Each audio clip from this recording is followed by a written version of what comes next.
two charged with drug trafficking in South Carolina after cocaine falls out of fake pregnant belly. Just how I can't feel my face high did they have to be to come up with such a stupid idea? Like they don't search pregnant people. First, I had the story where they disguised the kilos as cake. They put the icing on it. They packaged it professionally. You couldn't tell the difference. They were just on their A game that day.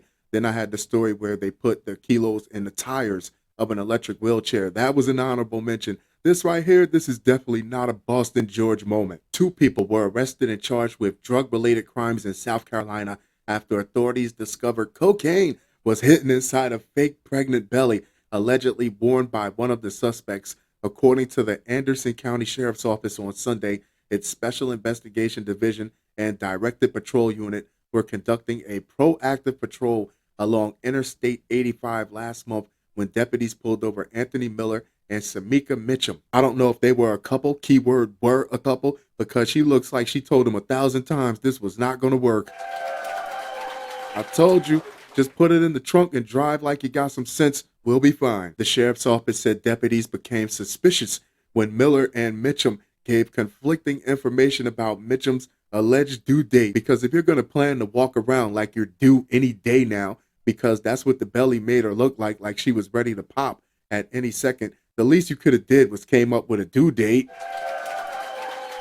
Hell, not for nothing, they could have came up with a due date as the officer walked up to the car. When Mitchem realized deputies were becoming more skeptical about her story, she attempted to make a run for it. Can you imagine the look on a cop's face when she takes off running like Sha'Carri Richardson and not a pregnant woman that's about to have a baby, which resulted in the drugs falling out of the rubber belly? The very brief moment of shock when she dropped her stomach. She dropped her baby. She dropped her. Wait a minute. The sheriff said on Facebook it collected over 1,500 grams of cocaine. That's 1.5 kilos. During the traffic stop, Miller and Mitchem are both facing charges for trafficking over 400 grams of cocaine. Jail records show the arrest took place on April 12th. Then when you think about it and we talk about people actually strapping things to their body, maybe they were relieved that it was only cocaine. We live in some strange times. Both are in the Anderson County Jail with no bond. If convicted, the duo could face up to 30 years in prison and a $200,000 fine, according to South Carolina law. See you in 30 years. Next time, put it in a glove box. Sorry.